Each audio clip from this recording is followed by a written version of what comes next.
Hello and welcome to Project Zion, the Restoration Caffeinated. Grounds for Peace is a new international podcast that comes from the work of peaceprojects.eu. In this series, we are asking, what are the grounds, you might say the foundations, for a new peaceful humanity?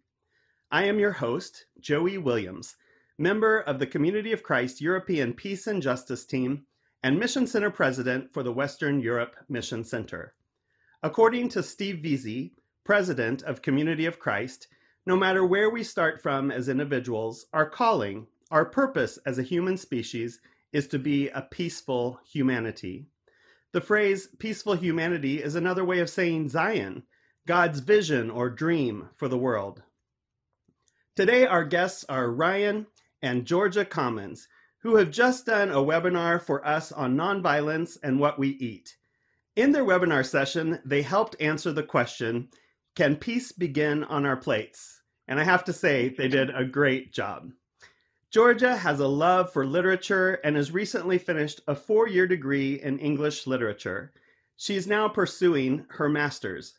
Ryan graduated with a degree in theology and religious studies, and soon will be starting a new job teaching philosophy and religion. Both Georgia and Ryan have been living a plant-based lifestyle for 4 years. So Georgia and Ryan, welcome. It is so good to have you with us. Thank you so much for having us, Jerry. Yeah. Can you tell us just a little bit about yourselves? I gave a little talk about your education, but tell us where you're from and where you're living now and what you're doing. I'm Georgia, and I'm from England, from the north of England, and I had never lived outside of there, not really outside of specifically Cheshire, where I grew up either, until I met this guy. And then suddenly, well, I don't know, we moved to Cambridge, we studied there, moved around loads of places there, and then moved to London more recently, which was a very big culture shock for me at first. I remember the first time that I went on the trains to London with Ryan, and I got off the train and it was like just huge, and I was like, I feel like I'm in another country. Like, this is just insane. Like, why do you need a shopping centre in a train station? Like, you don't need that. That's just insane and ridiculous. Yeah, London's huge. Yeah, compared to where I grew up anyway. So I come originally from Kent in the southeast of England. When I grew up, I lived in various places, including Australia and North Wales. I met Georgia, we got married, we moved to Cambridge. I did a degree in theology and religious studies at the University of Cambridge, followed by a postgraduate teacher training qualification, which has been very bizarre during the lockdown because I haven't actually been physically in schools, but that's still been a wonderful experience. And now we recently moved to London, as Georgia said, and I'm starting a new job in a week's time. Wonderful. Thank you, guys. So you recently did a webinar for us, and the topic of the webinar was nonviolence and what we eat. And you answered this question, can peace begin on our plates? And I actually want to start kind of at the end of that webinar, because I asked you a question and I mentioned that there were people who are always looking for rules, right? In what they eat and what they put on their plates. Can I eat this or can I not eat that? In becoming a vegan or a vegetarian, is this all a rule-based thing? Is it just things that you should or shouldn't eat? Or is it a little more principle-based? And I really liked it because you gave us 5 different principles. So if you don't mind, would you mention what those 5 principles are in heading towards a vegan or a vegetarian lifestyle? Sure. So the first thing to say is that I would also encourage people to reflect on their own principles and come up with their own list of what their values are and what guides their food choices. But these are my 5 principles that have helped me to move in that direction. So the first is knowledge and education. This empowers you to make informed choices. So abuse and exploitation in our food system goes unchecked because so many people are not aware of where their food is coming from or what's been involved in actually bringing it to their table. So the first principle is knowledge. I think the solution is about education and becoming informed about where your food is coming from. The second principle is compassion, because I think when you know about the suffering that animals experience on factory farms and the abuse and the exploitation of slaughterhouse workers, the risks that factory farms pose to our public health, compassion is then the sort of motivating force that guides you to make those changes, to try and reduce some of that suffering as far as you can through your food choices. The third principle for me is courage, because food is such a large part of our lives, part of our culture, and it's so easy to fall into habits that we've grown up with from when we were a child that then become really deeply entrenched. And it takes courage to look honestly at what we're eating, the reality of it, the impact that our food choices make, and then to make those changes where necessary. The fourth one for me is self-care. And I think this is important because it helps to sustain the changes that we make. So I try to make food choices that help me to support my physical and my mental well-being. This is important in its own right because we're all worth taking care of, but it also means you're less likely to burn out or give up on the changes that you make and to feel disheartened. And then finally, for me, an important principle is citizenship. So I think that peace can begin on my plate, but it shouldn't end there. So citizenship is this idea of taking what you've learned and sharing it with others, because one individual's food choice is not going to change the entire food system. It requires kind of collective action, which makes it important for us to speak to others, to raise awareness, and even to raise these issues with public officials and things like that. Great. So those are knowledge, compassion, courage, self-care, and citizenship. Let's go back to knowledge. Tell me, how do we gain this knowledge? Where are some sources where people can gain more knowledge? So there's an abundance of information out there, an abundance of sources that people can turn to find knowledge about their food and where it comes from. Even a simple sort of Google search will pull up an awful lot of information. There's several documentaries as well. Obviously, it's important always to think critically about the quality and of the research that's gone into them. Also, I would say looking at food labels can be helpful because often we're not aware of how prevalent animal products are in our society and throughout our food system. So looking at some of the products that we consume on a daily basis, looking at the back of the labels and actually seeing how many things milk powder, for instance, is included in, things that you wouldn't suspect. So that's a starting point, but it's not an ending point. It's a lifelong journey. Yeah, great. And in the webinar, you talked about Food Inc., and that was one of my first ones too. I don't know when that came out, but I remember seeing it at a 2008 film festival in Columbia, Missouri, at the University of Missouri. And I remember how impactful that was for me, kind of on my journey of what's on our plates. And you mentioned that in the webinar as well as kind of a starting point where you saw that film and that documentary and thought, whoa, what's going on and how are we treating the animals that we are putting on our plates? Absolutely. It's very impactful. In the UK as well, there is a documentary film called Land of Hope and Glory, which just consists of footage that has just been taken from slaughterhouses, and it's just a compilation of that footage. It's hard hitting, so it may not be for everybody, but certainly if you want to really kind of get to grips with where your food is coming from, that's another thing to check out. I think as well, even if you don't feel, like sort of quite prepared to, watch graphic slaughterhouse footage and to see the kind of conditions that are on factory farming, I think you can almost sort of do it by taking a more hypothetical approach to it. That was kind of my experience with it anyway. I mean, I mentioned in the webinar that I watched a speech by Yourofsky, and he's a controversial guy, and I definitely don't agree with maybe even a lot that he's done or said, but that speech definitely made an impact on me. And I didn't watch any kind of footage of animals being abused or slaughtered. That speech just kind of made me question, what would a good slaughter look like? You know what I mean? Like this kind of idea of, you can show me all the footage in the world of the most horrendous animal abuse out there. And something that we realized a lot when we were doing street activism and talking to people on the street is they would say, well, they'd see the footage and they'd say, well, this is just some bad farms. but I think then we would often kind of respond with a question to that, didn't we? Of, well, what would it look like if it was being done good there? Like, how do you compassionately kill? How do you slaughter an animal in a way that is palatable? And that would be okay to be seen on the footage, and that wouldn't make us kind of have this like, oh no, that's horrible, I don't want to see that. What would non-violent slaughter look like? Even if the end goal is for food, what would it actually look like? And I think that can be a good question to ask.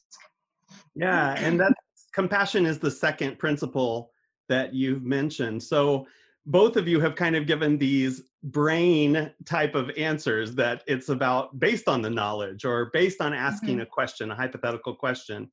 What about experience? What about the emotions that are involved in that? Or you want to talk a little more about the compassionate side?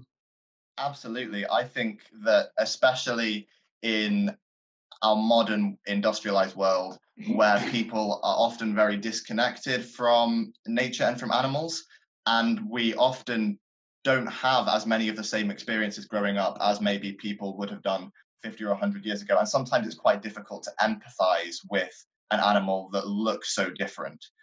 So I think developing that compassion involves learning more about the animals. What do we know about the emotions that animals experience? And that to me was very eye-opening, realizing that animals that look so different, and I've never, you can't have a conversation with them, and yet they still experience pleasure, pain, and often much more complex emotions than that. Yeah, is a foundation for empathy. I've even seen these like kind of cut out cows that people take around, and then they have like these rubber udders that the kids can play with, because kids in cities especially have maybe never seen a cow, never even gone out of their city and actually touched physically a cow to have any empathy at all in what it is that eventually might be on their plates. Georgia, did you have anything to add to that?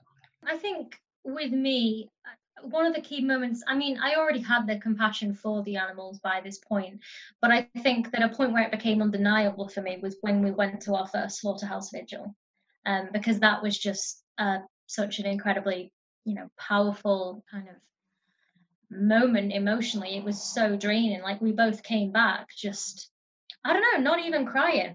We were just like, just so empty, like we were just like, how can there be that much pain and cruelty just on one truck in one small little town in England, and then when you think of the scale that this is actually on, it was just kind of such a hard-hitting kind of moment for us, because when you're at these vigils, you can't help but connect with the animals that you're looking into the eyes of. I mean, the eyes are a window into the soul, aren't they? We like to say and stuff. And when you're face to face with a young chick that is about to be taken to slaughter, you can argue back and forth about whether we're right in saying that they know or that they have an understanding or anything at all like that. But I definitely felt when I was there that they were some of the saddest eyes I had ever seen. And maybe I was reading too much emotion into it, but I really connected with the chickens in that truck. And it was honestly one of the most heartbreaking things I've ever seen, was to then have the truck drive off and then come back out empty. It was absolutely soul destroying, I'll be honest. It was horrendous. And so I think for me, that was when the compassion element became, solidified, was because I was face to face with it. Before then, it was like a hypothetical thing, the knowledge element, like I was saying. But in that moment, I was face to face. I could smell them, I could see them. Yeah, and you were describing in the webinar that these vigils are pretty much planned activities, even with the slaughterhouses, that they inform the slaughterhouses that many people are going to show up and they're going to stop the trucks as they go into the slaughterhouse or the place where they're going to be killed. And then it's kind of a moment to have a vigil, to have a moment of silence or a moment of appreciation of their lives before they then go on in there. Is there any more you want to add to that experience? I think for me specifically, I always considered it, I think I mentioned in the webinar, I considered it my way of getting to pay a bit of final respect to the animal, because I've seen the footage from slaughterhouses. A lot of the time, at least, they're not given that kind of respect in their final moments. just kind of being able to take that moment and to look them in the eye and see them as an individual. Okay, not a human, and maybe not in any way comparable to a human, but an individual nonetheless that has a preference for life and that has experienced some range of emotions and mental, capacity and things. And that was, very powerful. And I know that, sometimes we had, disagreements with, the slaughterhouses or the truck drivers. I remember one time they'd pulled up for the 2 minute sort of silence thing, but he was playing loud, like sort of music, kind of like dance music, really loud on the radio. And that really, it really annoyed me and upset me. And I remember, like, I went to him and I was like, can you turn that off, please? Like, we're trying to have just like a last little bit of respect for these animals. And I was like, I was quite like irritated by him in the time. But then as I took a step back, I was like, I mean, of course he's not going to do that, because this man transports thousands of chickens a day. If he gave every single chicken individual attention, he wouldn't get paid. He wouldn't get any job. He'd be filled with PTSD and horror, because it's horrible. For many of the workers in slaughterhouses, that desensitization is a coping mechanism, because when you allow yourself to feel that compassion, that empathy, there's no way psychologically that you can continue to do what slaughterhouse workers are required to do. It requires that desensitization and that disconnection from seeing the animal as a living, sentient, conscious being. Yeah, and I can attest to that, because I've got lots of family members that have worked in the industry, as a butcher or in an actual slaughterhouse abattoir, and they're not vegan or vegetarian or anything, but they all acknowledge that when they first went in there, it was horrible, and they were really, really disturbed by the died animals or the big chunks of meat hanging up in the butchers. So I think this is something that I don't think that we should shy away from talking about, because it's important both for the animals and the workers. I don't think it's fair to expect people to desensitize themselves in that way to something like that. Yeah, how interesting, Ryan. You just talked about desensitization, and so how it's necessary in this type of environment to do that, to be able to continue to do that type of job. And yet we've just mentioned doing a vigil could be a way to sensitize ourselves, to become more compassionate as we look at this topic and what it means for us emotionally, but also to see and really experience what these animals are going through. The next step in your principles is courage. And so could you tell about courage and how maybe it's been difficult for you with either family members or out there in the world to have courage in your principled approach to veganism? I think courage was most important in the very earliest stages of my journey, when I was trying to decide whether to become vegetarian, actually. So I didn't go vegetarian straight away. When I was 14, I saw a documentary. I spoke about it a bit in the webinar, but I watched a documentary that made me think a lot about meat and the food industry, the animal agriculture industry. But I didn't go vegetarian straight away, and part of the reason was that my family's culture was very not just heavily based around animal products in our diet, but almost sort of ridiculed or poked gentle fun at sort of the idea of vegetarianism.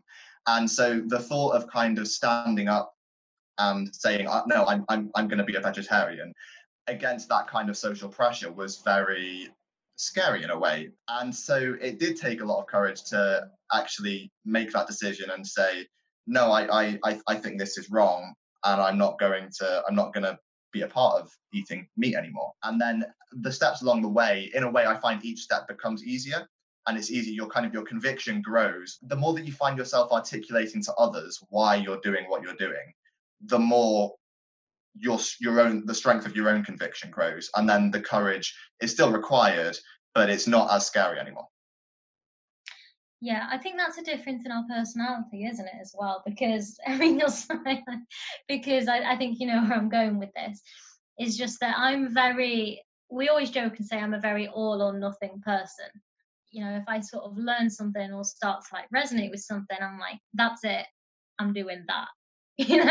And I think that that's kind of what happened with me and veganism. So I honestly, like, I understand it takes a lot of courage for many people, but I never felt like it took a lot of courage from me. Like, I remember I used to feel like such an imposter when people would say to me, like, oh, but it must be really hard for you to have gone like vegan or whatever. And I was always like, no, like I don't know. It was just, I think because I quite enjoyed it in a way. I'm kind of that person. I was like, yeah, I get to be that kind of like spicy, irritating person that gets to be like, oh, I don't eat that.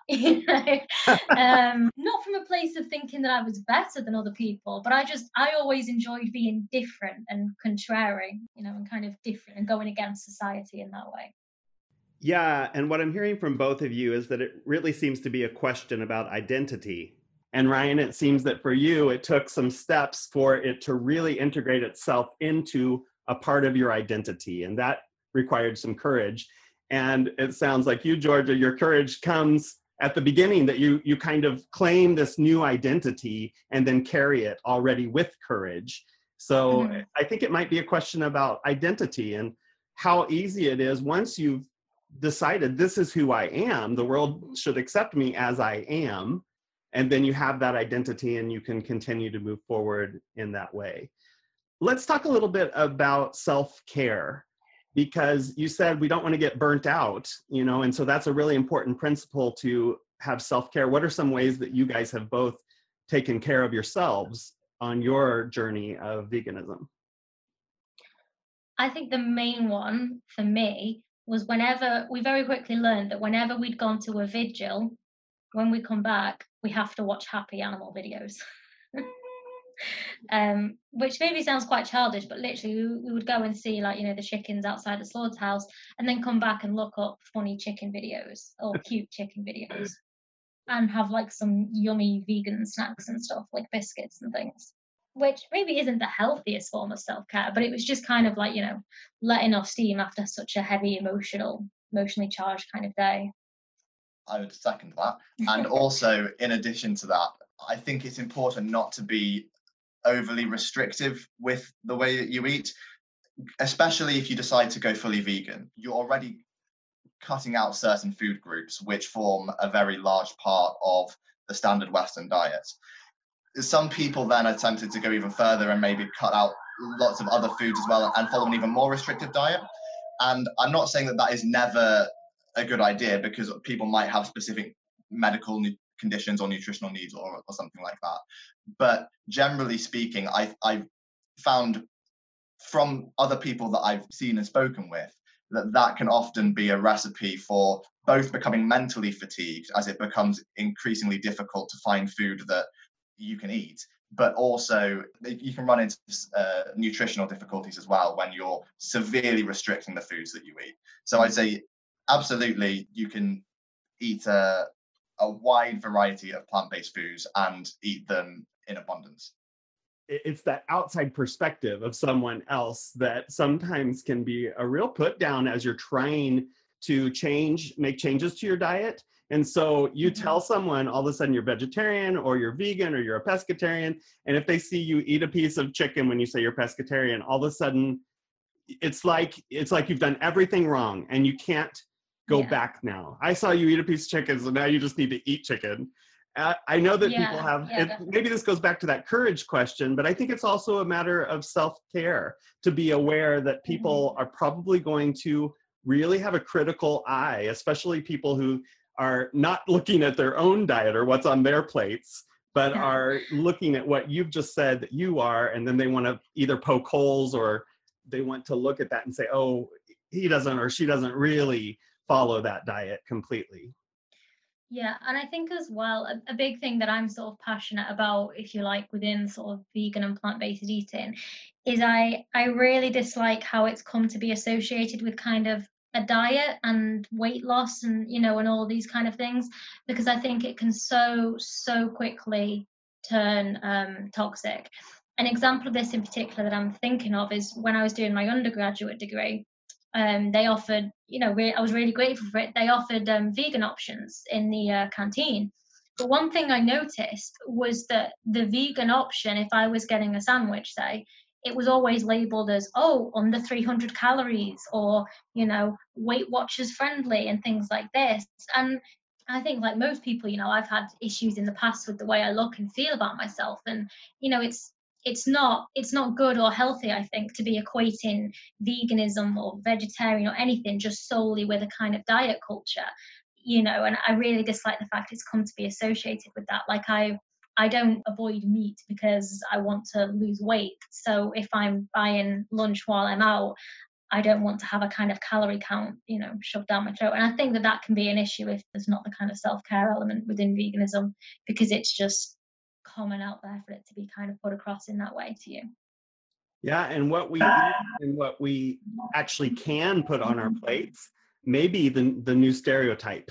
People are being very critical about what other people are putting on their plates. And Ryan, you talked in the webinar about, you know, the Western diet. And obviously there's a market that plays to that diet, greasier foods, animal-based foods.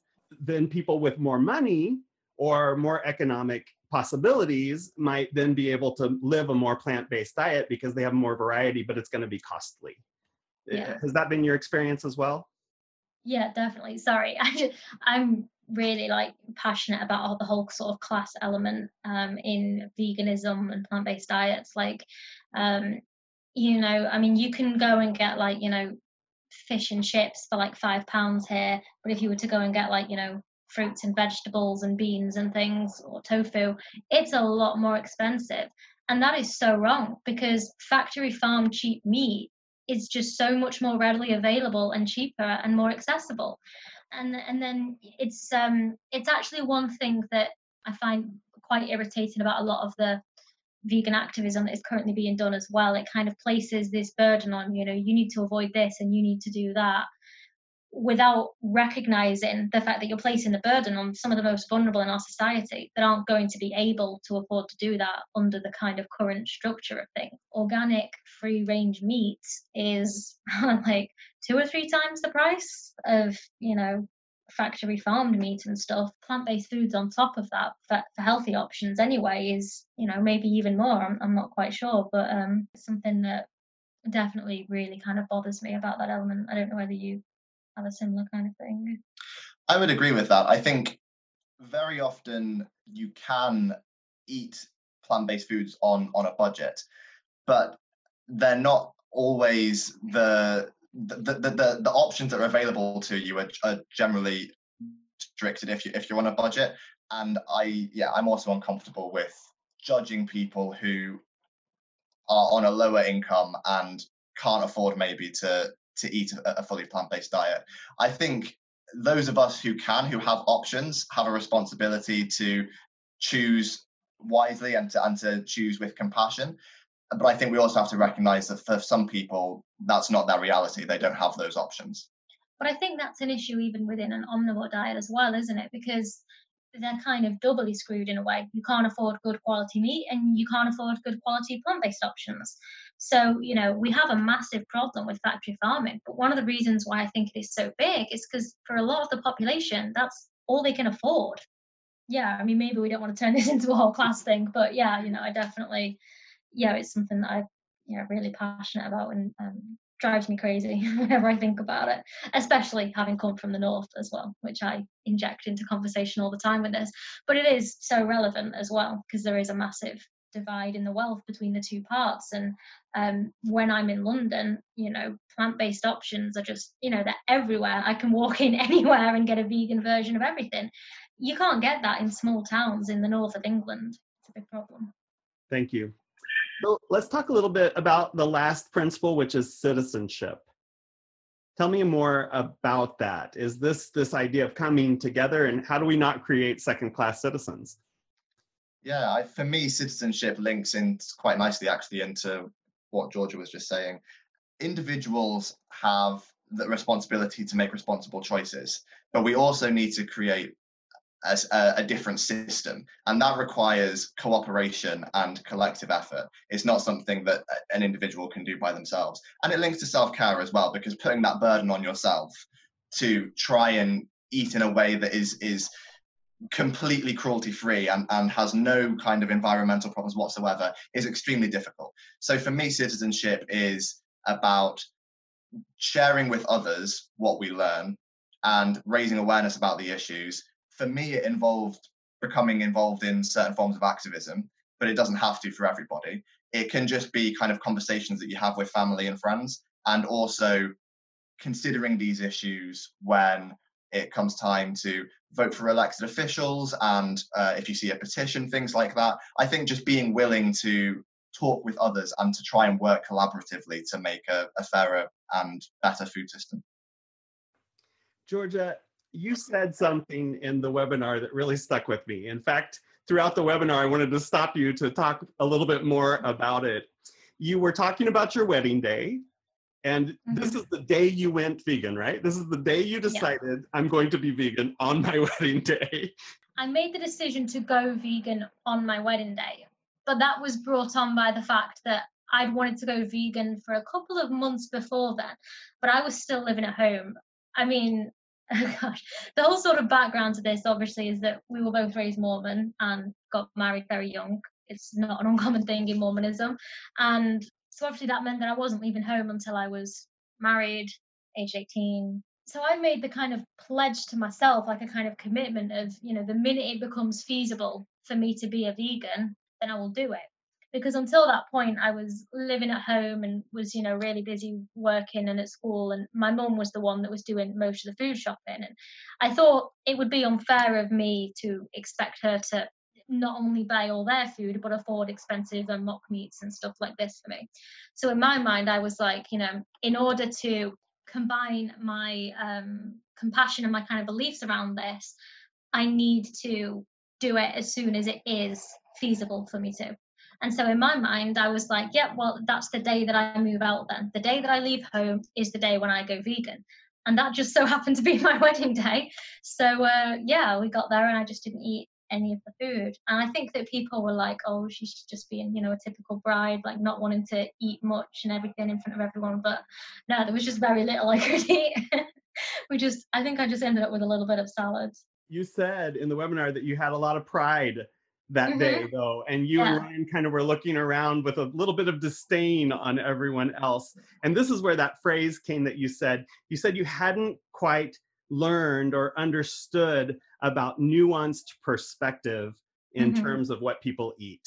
So tell us a little more about your journey to discovering nuanced perspective and how it's helped you maybe not have an attitude of I'm better than you because I'm vegan. Yeah. The nuanced perspective that I later developed was that I understood at last that it's not possible for everybody to be vegan. At that point, I was very much sold on the idea from like vegan activists that I mentioned, like Yourofsky, that it's 100% possible for everyone. Like, you know, it's the healthiest thing, it's the best diet, do it, no problems, no matter what you eat, you're going to be fine. And so with that idea in my mind, and then knowing about all the suffering that went into animal foods, I was just kind of like, well, why aren't you all going vegan? It's so easy. There's nothing at all to consider. Like, so that was kind of what I meant by disdain, was not so much for people as individuals, but more just a frustration of like, it's totally possible and fine to be vegan. Why aren't you all doing it already? I think it goes back to this question of courage as well that we were talking about. You had already had that courage to give yourself a new identity, and you're probably asking, why can't everyone re-identify themselves as vegan? Yeah. And I think it was, you know, it's a classic thing. I mean, a lot of people like to make out that, you know, it's just a vegan thing, that kind of attitude. And I'm like, no, it's the same no matter what. If you get a reformed alcoholic, a reformed smoker, a convert to a new religion, like literally anything, you will be so passionate about it in the beginning that you're going to want to tell everyone about it, and you're going to think it's the greatest thing ever that you've discovered. And it's sort of no different with veganism. And what changed my mind on it was just growing up. Like, you know, there's no big secret towards developing more of that nuanced perspective. It's just a case of, you know, learning more that it's not possible health-wise for everyone, and that there are some people that maybe can't be 100% vegan, and so because you then don't know everyone's individual situation, I can't then tell someone, you need to go vegan, it's going to be the best thing for you, because I just simply don't know. So I think the nuanced perspective came from just recognizing that I don't know everything. I don't begrudge myself for having that, because I think if anyone says they haven't had a phase like that, they're lying. Like, we've all done it as humans, especially when you're 18, like it's everyone has a phase like that. I think the context of my disdain in that moment came from a newly awakened realization of how much suffering humans have inflicted on animals. And when you first learn that, it's very difficult to remember to have compassion for the humans in those situations as well, because you see people eating a steak, and all I could see was a cow that was killed in a brutal way, and that was where it sort of came from.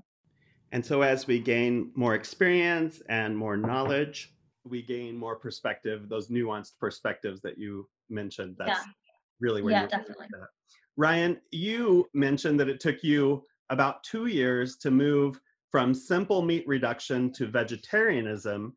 And then you said that it took 3 more years before you decided to become a vegan, or on your journey to becoming a vegan. Can you talk a little bit about some of the details of your transition? What were some of the key moments or learnings that helped bring you further on your journey to veganism and even animal activism? Sure. So I was 14 when I saw the documentary that you mentioned earlier, Food Inc. And that opened my eyes first to some of the problems with corporate farming. I didn't go vegetarian then. I was put off fast food, especially sort of large fast food chains, because that documentary focused quite a little bit on those companies. So I stopped eating at places like McDonald's, KFC, places that I knew from that documentary were involved in stuff that just, it really put me off. I wasn't comfortable with it. And then it stayed in my mind, and I kept thinking about it. And the question that I kept coming back to was sort of, what gives me the right to take away an animal's life if I don't need to? And I didn't know very much about nutrition. I never really sort of studied anything like that growing up. And so the question that it raised in my mind was, well, I mean, do we actually need to eat meat to be healthy? Because that was kind of what I'd always believed growing up, was that you need in order to be healthy as part of balance. So I did some research, and also around that time I started speaking to Georgia, who had been studying a little bit about food and nutrition just as part of school and stuff. And we were talking, and I learned pretty quickly that meat is not a necessary part of a diet. You can get every single nutrient that the human body needs without meat. And so then to me, it seemed quite obvious. I was like, well, I mean, why on earth would I take away an animal's life if I don't need to for food?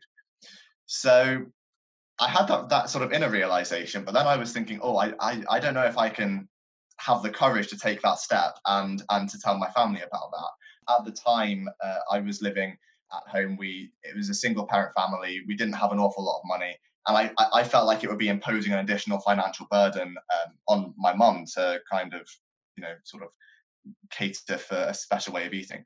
But I still really had this feeling that I wanted to be vegetarian. And then when I was 16, I had kidney stones, which is very unusual for the age that I was. And I went to hospital, and the doctors informed me that one of the foods or food groups that can elevate your risk of kidney stones to a certain degree was meat and dairy and animal products. So to me, I was like, okay, well, this is my moment. This is the time when I can go vegetarian. And it was easy to explain to my family, because I had sort of 2 reasons. I was like, look, not only do I feel that this is unethical, but also it's possibly contributed to this health problem that I've been experiencing. So yeah, that was my journey to vegetarianism. Then over the next couple of years, I became more open and a bit stronger in my conviction that we didn't need to eat animals, and therefore it was wrong because it was unnecessary. I also began to learn more about the links between the dairy industry and the environment, and some of the environmental impacts of the dairy industry. And because I cared about the environment, I decided that I wanted to try and reduce my dairy consumption. And then it was actually Georgia who had quite a large impact on me finally making the decision to go fully vegan. So I watched the speech that she mentioned by Gary Yourofsky called The Greatest Speech You Will Ever Hear. I was like, you need to watch the speech. Yeah. So I watched that. I also watched a few other kind of documentaries and videos, did a little bit more research and learned more about what actually goes on, the abuse and the exploitation of cows and chickens in the dairy industry and the egg industry.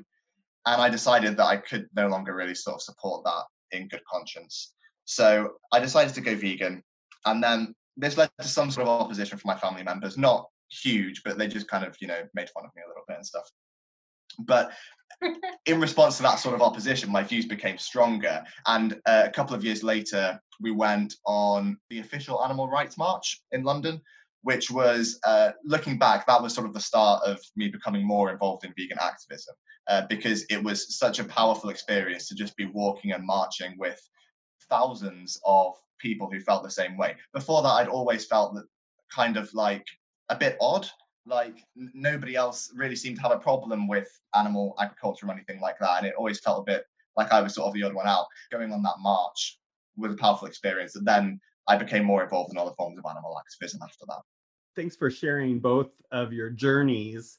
A little bit more about that. It gives me some insight, and I think our listeners will really enjoy hearing a little bit more about your personal convictions, but also some of the struggles and that being made fun of. It goes back to that courage question, because I do think that people take a lot of rap when they decide to make a change in their eating habits.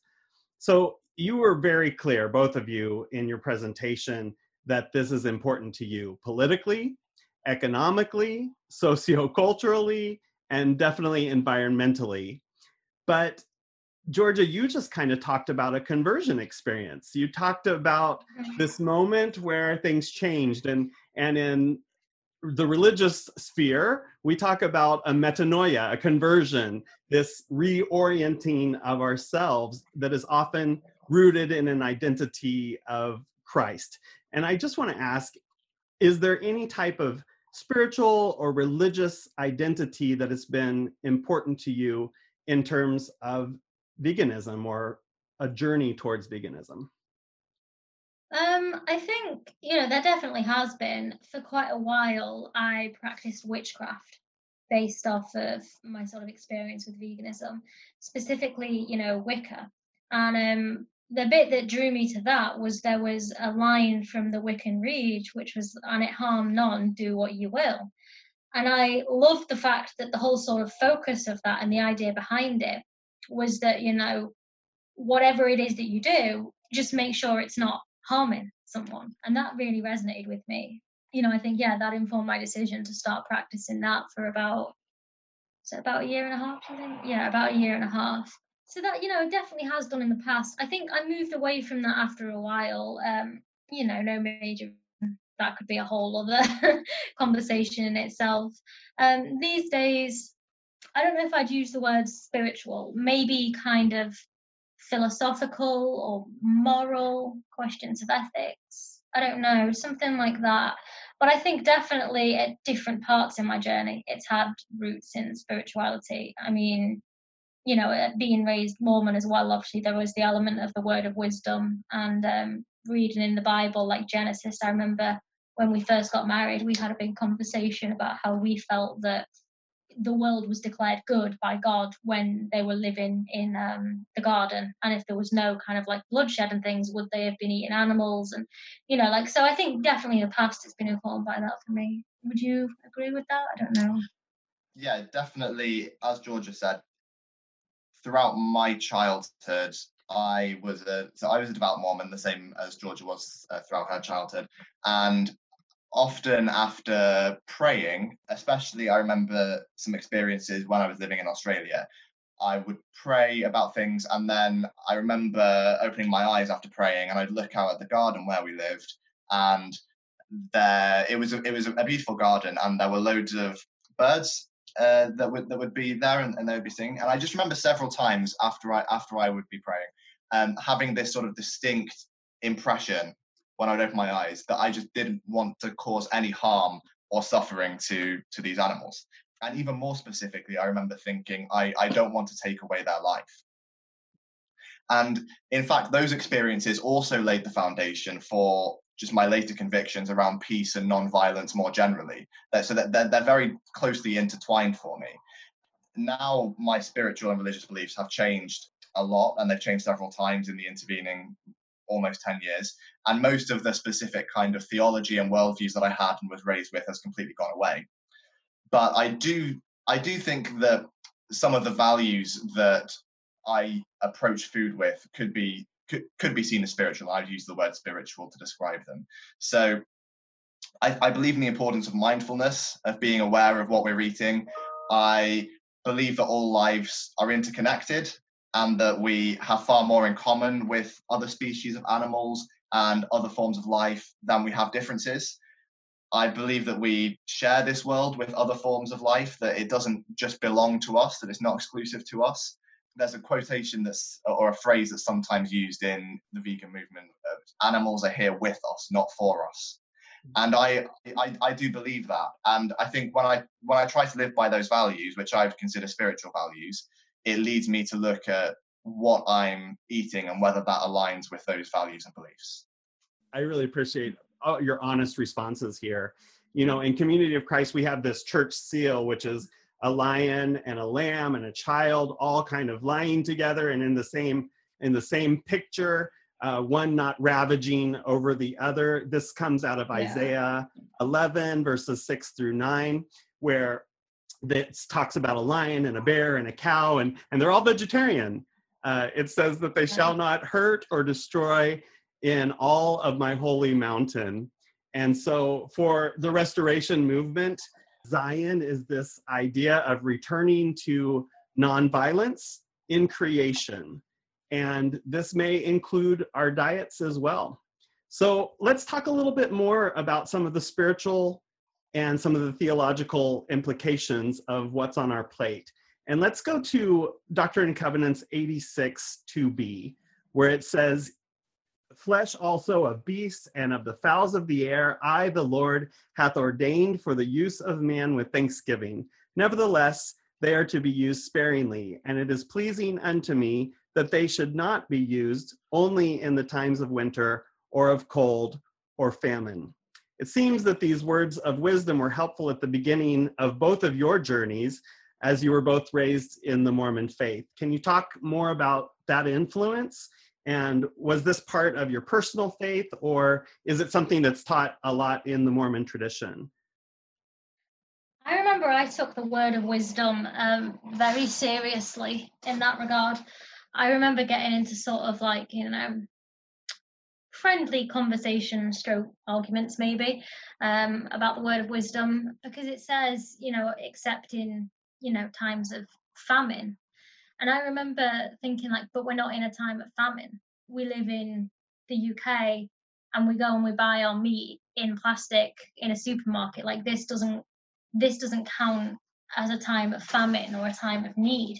And I remember thinking that quite strongly, even when I was, younger, of like, this doesn't make sense. I think mainly because the word of wisdom, and especially those verses, was often used like against us by some, Mormons at the time that would be like, but Heavenly Father like ordained animals to be eaten by us. And we would always kind of be like, yeah, in times of famine, like, that's not, you're not living like that now, you're not. Yeah, a favorite response I've heard by a vegan activist I like was that, you're not Bear Grylls out there hunting it yourself in the middle of like a desert. You go down the supermarket and you buy bacon and you're making a sandwich. Like, it's not a survival instant. So I think it definitely had a big impact on me in that regard. Definitely shaped my beliefs on that and kind of my understanding of when I would deem it necessary to eat meat and things. Something that I find very interesting is that actually the warning against frequent meat eating in the Word of Wisdom is repeated twice, because it also then 2 verses later says, these hath God made for the use of man only in times of famine and excess of hunger.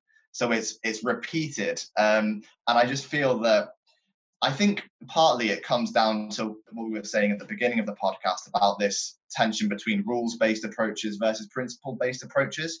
And I think the Mormon approach to the Word of Wisdom, or at least the style of Mormonism that I was raised in and that I followed, was very rules-based. and liked very clear boundaries. And so people would, including myself when I was younger, would read the word of wisdom and say, oh, meat is not totally prohibited, therefore it's fine. But I think if we take a more principle-based reading of it, the emphasis, the overriding principle seems to be that these products should be limited to extreme or unusual circumstances. So it talks about famine, excess of hunger. It talks about winter, these times when there's not an abundance of plant food around. And that just doesn't apply to, well, certainly it doesn't apply to my life. I'm not saying it. There are definitely places in the world where people are living through famines and where they don't have choices. And I have no judgment at all for people in those situations. But certainly for me and for a lot of the people in our circles, they do have a choice. And I think the main kind of principle or emphasis in that section of the Doctrine and Covenants, as I read it, is that when we have those choices, we should choose to limit our meat consumption. Interestingly as well, something that I would like to add, because this has just come back to me now, is that a couple of years actually, well after we'd left the church as well, quite a few people that we'd known as Mormons had actually gone plant-based, or like some of them even fully sort of vegan, since what like my old bishop did. Yeah, and several other people as well, And one thing that was interesting is we've then heard them now, when we've spoken to them since, talking about the word of wisdom and saying how now they read it as a sort of a mandate almost. Maybe that's too strong of a word, but kind of like, a suggestion. Encouragement? An encouragement, that's it. Yeah. Benefit of being with a RE teacher for doing this, but yeah, like an encouragement to sort of do it. And I just find that so interesting, because a lot of it is people that at one point were like, no, the word of wisdom means that we can eat meat. And so yeah, to be fair to Mormons, there does seem to be a much more kind of growing discussion about this topic in those communities as well, using the word of wisdom to have them. Yeah.